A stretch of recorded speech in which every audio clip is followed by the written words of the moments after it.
Renowned evolution author and spokesperson Richard Dawkins makes a telling statement on his own website. Listen to this quote: "Faith is the great cop-out, the great excuse to evade the need to think and to evaluate evidence," end quote. Of course, the faith he is talking about would be biblical faith, in particular, Christian faith. Listen to what he says, though. Faith is the great cop-out. It's a great excuse to evade the need to think and evaluate evidence. So, if evolution's biggest and most famous guru says that faith is the great cop-out and that it evades evidence, then let us ask the obvious question. Is fish to man Darwinian evolution? Is it mostly faith?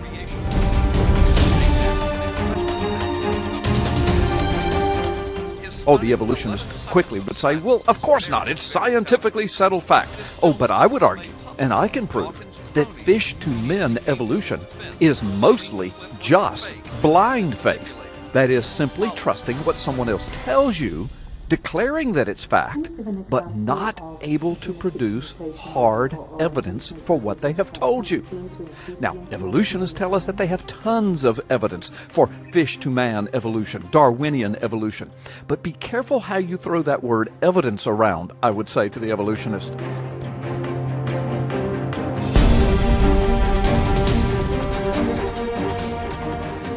Here's my challenge, Mr. Evolutionist.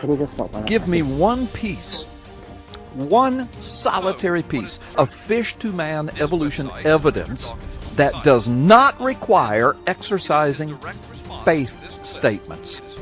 In other words, you can't use the statements millions of years ago or billions of years ago because we cannot and have not proven those amounts of times. Those are speculations. They are statements of faith. So if you're going to give me evidence for fish-to-man evolution, you cannot use faith statements.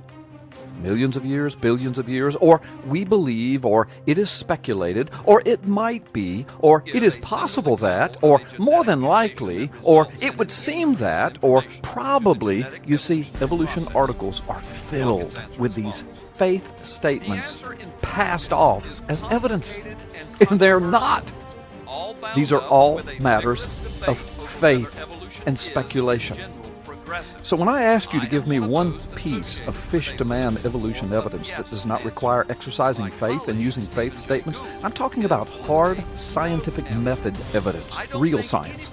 Give me 100% conclusive evidence that Darwinian evolution is observable, demonstrated, repeatable, and falsifiable, etc. I mean, that's scientific method evidence. Please give me one piece of fish-to-man evolution scientific method evidence. Give me one piece of evidence that you have that fits scientific method, that one kind of life evolves into another completely different kind of life, like fish eventually to men. Any examples of Darwinian evolution, macroevolution? I'm not talking about stuffed statues in a museum, and I'm not talking about artist renditions in a textbook. Please don't tell me the fossil records prove evolution, because they absolutely do not. The closest that evolution can ever come in backing up that claim is by declaring, well, look at the similarities between fossil kinds. Look at the similarities of monkey fossils and fossils of men, for example. They're so similar, obviously one can see the evolution process in the fossils. Well, the problem is that is not proof for evolution any more than looking at a microwave oven and a television set side by side and saying, look how similar they look. Obviously, the TV used to be a microwave. It's all nonsensical. A third grader can see through that logic. The fact is that there are millions of missing links in the fossil record, but not one piece of fossil evidence that proves that men came from monkeys, that came from ancient primates, that came from reptiles, that came from amphibians, that came from fish, that came from worms, that came from a sponge, that came from a multicelled organism, that came from a single-celled organism, that came from a magical sludge pond of accidental chemical conflagrations billions of years ago. Where did I get that story, you ask? Well, it's in every evolution origins textbook in the world. Sounds like a whole lot of faith to me. Sounds like pure blind faith. Actually, it sounds like a magical fairy tale. Now, Mr. Evolutionist, in answering my question, to provide one piece of hardcore scientific method observable evidence to prove fish-to-men evolution, are you really going to point to viruses and the changes and mutations that occur to them, and to bacteria, and to the finches on the Galapagos Islands? All of these are examples of microevolution, or adaptation of species. It's no accident that evolutionists have over a dozen definitions of species, but the observable, demonstrated, repeated, falsifiable fact is that viruses always remain viruses, bacteria always remain bacteria, finches always remain finches, dogs always remain dogs, horses remain horses, cats remain cats, etc., regardless of the microevolution changes that can occur within those species. And there is no scientific method evidence that exists anywhere that a virus ever became anything else other than a virus. And the very latest DNA scientific method evidence indicates that man has always been man. Chimps have always been chimps, and that there are definitive genetic locks within the DNA structures between different kinds of living things. One kind of living thing cannot magically become another kind of living thing, regardless of how much time and pixie dust that you sprinkle over it. So, Mr. Evolution Scientist, let me ask you this. Do you believe in intelligent design? Well, of course not, you say. Well, let's do an experiment. Mr. Evolution Scientist, can you manufacture for me a blade of grass? That should be simple enough. A blade of grass. Can you manufacture it? As a matter of fact, has that ever been done? And by the way, let's don't just manufacture a blade of grass, because the grass comes from something else. It comes from a seed. So let's manufacture from nothing, which is what evolution and or intelligent design has done. Let's manufacture a grass seed first, from nothing, and then let that seed bring forth the living grass. Can you please do that for me? Has anyone ever done it? Yet you are intelligent. You possess untold technological prowess, but you can't do it. You cannot manufacture a gnat or a housefly from nothing. You cannot do it. Because all of these things possess life, the exclusive domain of our Creator, our intelligent designer. With all of your intelligence and all of your technology combined, you cannot manufacture a single blade of grass, much less a grass seed. Yet you so desperately want me to believe that a big explosion of nothing with no intelligence created a seed that created a blade of grass and 20+ million other species of life, including their systems and their subsystems and their sub-subsystems and their quantum particles of the atomic structure of each molecule of those systems, yet we can't make any of that from nothing. With all of our intelligence, all of our technology, with all of our wishing it to be so, you cannot manufacture from nothing, not one particle. You really want us to believe in your magic sludge pond? Your world of magic pixie dust? Blind faith statements? Listen to this declaration from Live Science. Quote, "But natural selection is capable of so much. Given enough time and enough accumulated changes," there are those faith statements, "natural selection can create," really? Where? How? When? Where's the evidence? Natural selection can create entirely new species. It can turn dinosaurs into birds. Now that's not new species, that's new kinds. See how they switch definitions so quickly? Natural selection can turn dinosaurs into birds, apes into humans, and amphibious mammals into whales. End quote. From livescience.com. That's right.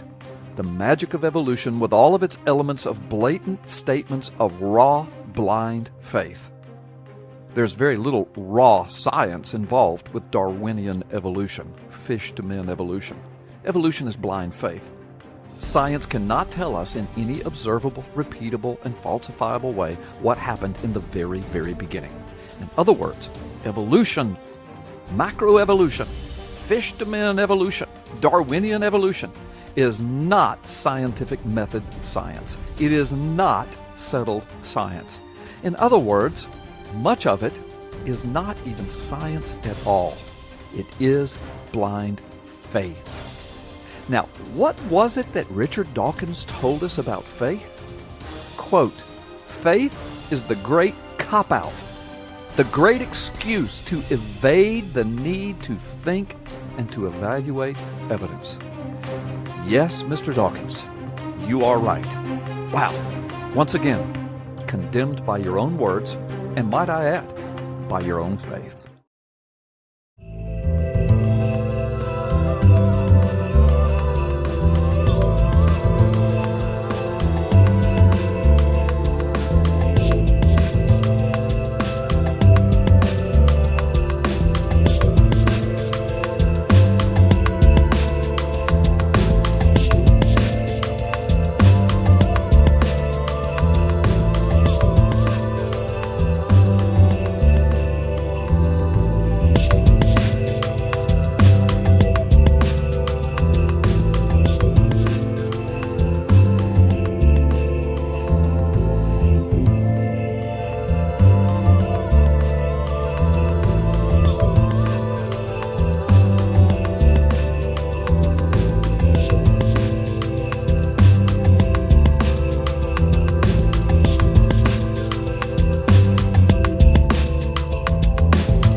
We are in the position of a little child entering a huge library, whose walls are covered to the ceiling with books in many different languages.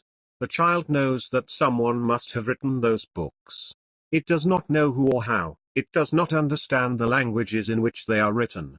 The child notes a definite plan in the arrangements of the books, a mysterious order, which it does not comprehend but only dimly suspects. Albert Einstein.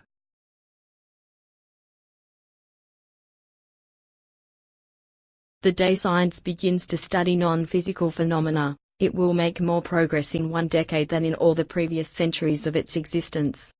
Nikola Tesla.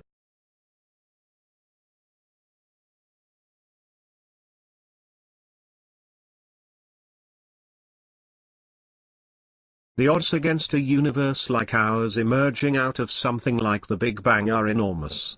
I think clearly there are religious implications whenever you start to discuss the origins of the universe. 1. Stephen W. Hawking.